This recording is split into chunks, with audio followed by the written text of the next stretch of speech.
अब चालू कर रहे हैं भैया जी।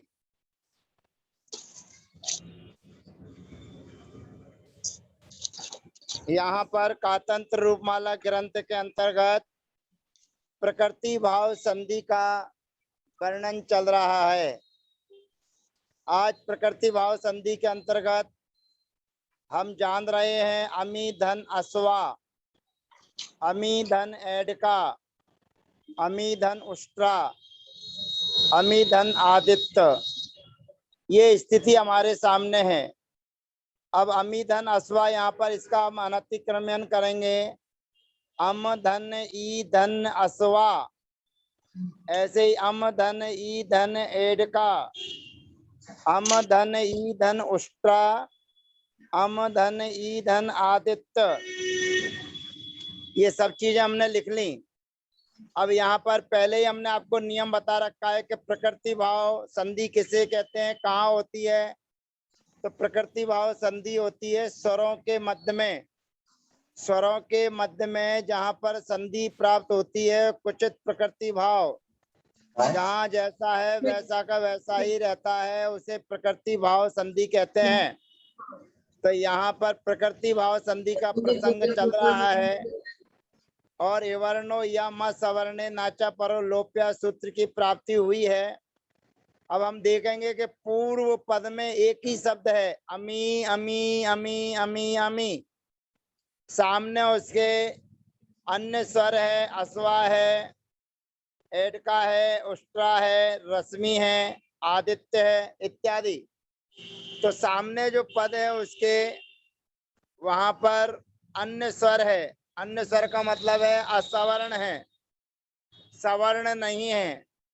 तो एवर्णो या म सवर्णे नाचा पर लोप्या सूत्र की प्राप्ति थी, परंतु यहाँ पर बहुवचन ममी, सभी जगह अमी अमी शब्द है और ये बता रहा है कि जो अमी शब्द जो है वो बहुवचन का है। अब आप पूछेंगे कि हमें कैसे पता पड़ेगा कि बहुवचन का है। जब आप पढ़ेंगे अदर शब्द के रूप, उस समय आप जान जाएंगे, सीख जाएंगे कि अदर शब्द से बनता है अमी। तो यहाँ पर कह रहे हैं कि बहुवचन संबंधी अगर ये चीज हो, बहुवचन हो, बहुवचन का अमी हो, उसके सामने कोई भी स्वर हो, तो यहाँ पर प्रकृति भाव होता है बहुवचन ममी। अमी माने बहुवचन में अमी शब्द के होने पर सामने उसके कोई भी स्वर आ जाए तो यहाँ पर प्रकृति भाव रहता है, यानी कि संधि नहीं होती है। तो यहाँ पर अमी धन अस्वा जैसा था वैसा ही सिद्ध होगा। अमी धन एड का जैसा था वैसा ही सिद्ध होगा। अमी धन उष्ट्रा ऐसा था जैसा ही सिद्ध होगा। और अमी धन आदित्य जैसा था वैसा का वैसा ही प्रयोग सिद्ध हो जाएगा। यानी कि यहाँ पर कोई भी परिवर्तन नहीं हुआ।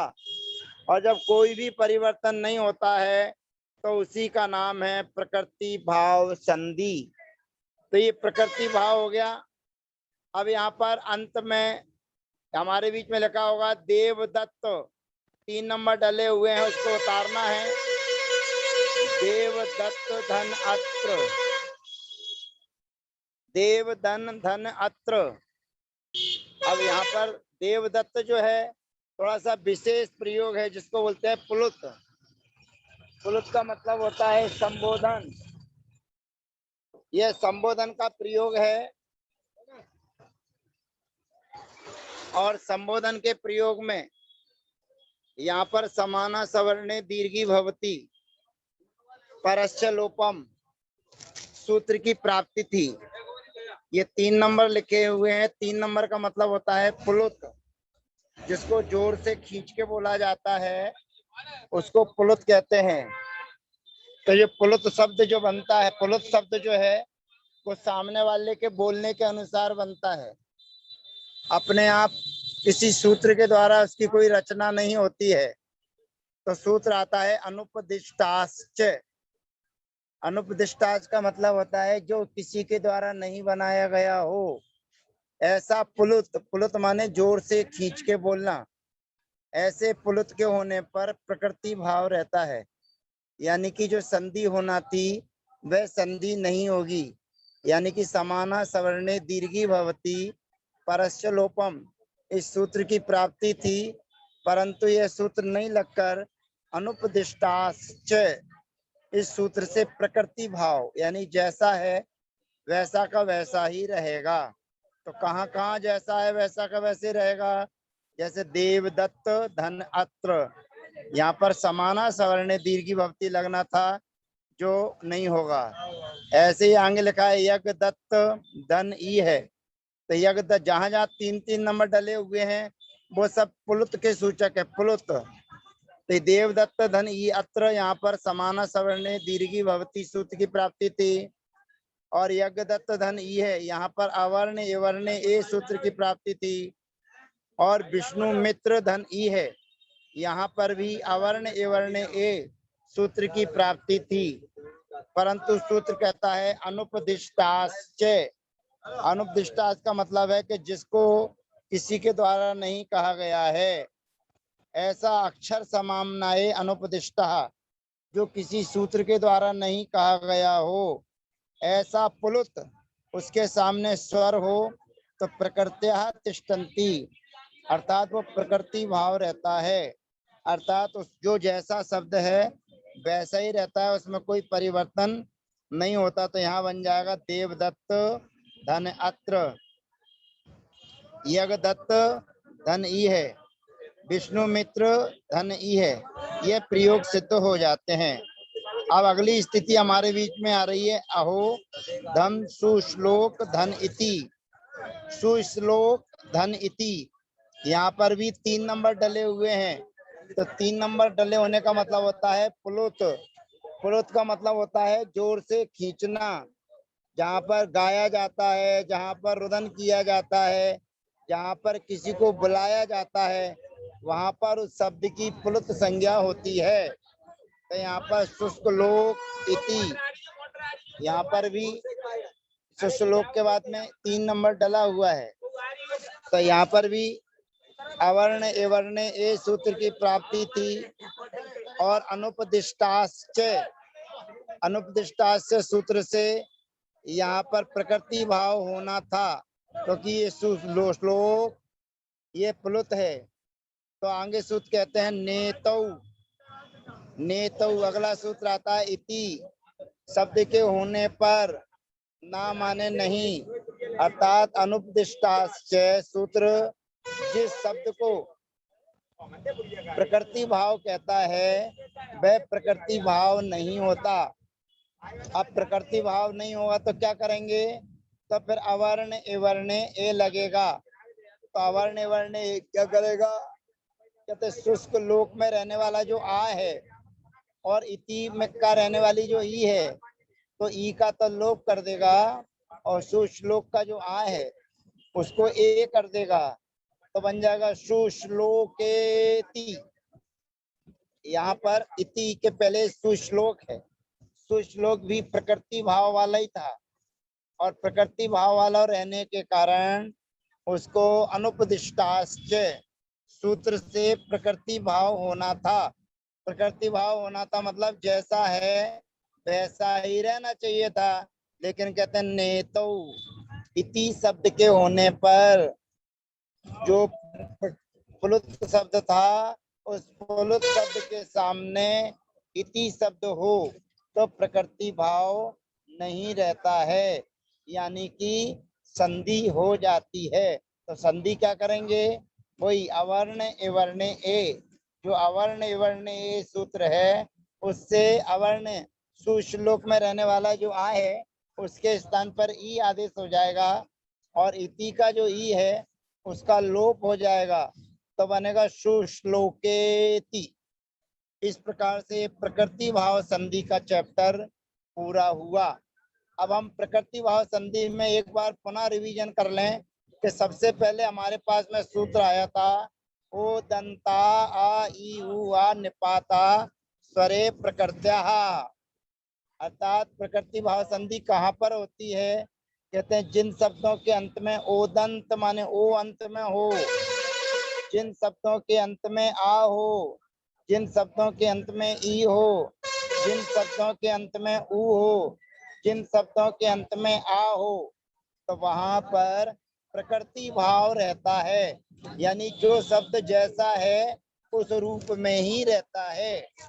तो उसी रूप में रहते हुए पर अहो आश्चर्यम, अहो आश्चर्यम में यहाँ पर ओ अब सूत्र की प्राप्ति थी, परंतु ओ दंता आ युवा निपाता सरे प्रकृत्या से प्रकृति भाव माने जैसा है वैसा ही रहेगा। ऐसे ही नो धन या ही, नो धन ए ही लिखा था ना, यही तो यहाँ पर भी ओ अब सूत्र की प्राप्ति थी, परंतु जैसा है वैसा ही रहेगा, प्रकृति भाव हो जाएगा। अब उसके बाद में पढ़े थे अपन मुख्य सूत्र था द्विवचन मनऊ, स्वर द्विवचन हो, दोनों संबंधी द्विवचन द्विवचन हो। अनऊ माने औ नहीं होना चाहिए द्विवचन में, औ कहाँ आता है, पुरुषऊ रामऊ, पुरुष शब्द में पुल्लिंग शब्दों में अकारांत शब्दों में औ आता है, तो औ को छोड़कर शेष कहीं भी यदि औ द्वितीय विभक्ति होगी तो वहां पर प्रकृति भाव हो जाता है। जैसे माले धन इमऊ, माले धन इमऊ, कवि धन एतऊ, ये हमने स्थिति जानी थी। यहाँ पर कभी यहाँ पर ई था, इवर्णो यम सवर्णे नाचा पर लोप्य लगना था। माले धन इमऊ यहाँ पर ए है सूत्र लगना था, परंतु सूत्र कहता है द्विवचन मनऊ, द्विवचन संबंधी अगर कोई स्वर है विभक्तियां हैं तो वहां पर संधि नहीं होती है, यानी कि प्रकृति भाव होता है, ऐसा जानना चाहिए। उसके बाद में बहुवचन मम्मी, ये सूत्र मुख्य आया था जो कहता है कि बहुवचन में अमी शब्द हो और उसके सामने स्वर हो तो संधि नहीं होती है, प्रकृति भाव रहता है। यानी अमी धन अश्वा, अमी धन ऐड का, अमी धन उष्ट्राह, अमी धन आदित्य, ये शब्द हमारे बीच में आए थे। तो यहाँ पर अवर्ण इवर्णो यम सवर्णे नाचा परलोप्या सूत्र की प्राप्ति थी, परंतु बहुवचन मम्मी कहता है कि बहुवचन संबंधी अमी शब्द के होने पर यहाँ पर संधि नहीं होती है, प्रकृति भाव ही रहता है, ऐसा जानना चाहिए। अब उसके बाद में नए नए सूत्र जो हमारे बीच में आए थे, मणिवादी नाम बा, ये मणि आदि शब्दों में भी द्विवचन का ही व्यवस्था है, लेकिन कहते हैं मणि आदि शब्दों के होने पर विकल्प से प्रकृति भाव होता है, यानी कि संधि भी होती है और प्रकृति भाव संधि भी होती है। जैसे मणि धन इव, इव होना चाहिए सामने, मणि धन इव, यहाँ पर समाना सवर्णे दीर्घी भवती परस्य लोपम सूत्र लगेगा, लेकिन कहता है फिर लगेगा द्विवचन मनऊ, लेकिन मणिवादी नाम कहता है नहीं, मणि आदि शब्दों के होने पर यहाँ पर प्रकृति भाव विकल्प से होता है। तो प्रकृति भाव विकल्प से होगा तो यहाँ पर दो रूप बनेंगे, मणि धन इव और दूसरा रूप बनेगा मणिव। ऐसे ही जमपति धन इव, दूसरा रूप बनेगा जमपतिव। अब अमुके और अत्र, ये हमारी स्थिति है। ये अमुके जो बना हुआ है वो अतः शब्द से बना हुआ है, अतः से का प्रत्यय करके अमुके बना हुआ है। अब ये भी द्विवचन है, तो यहाँ पर द्विवचन मनऊ सूत्र से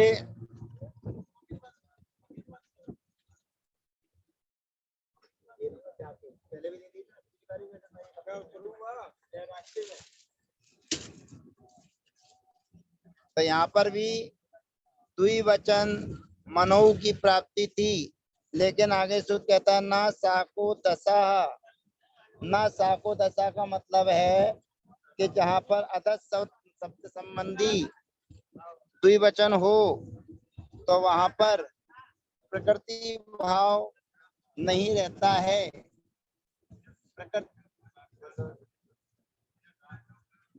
वहां पर प्रकृति भाव नहीं रहता है।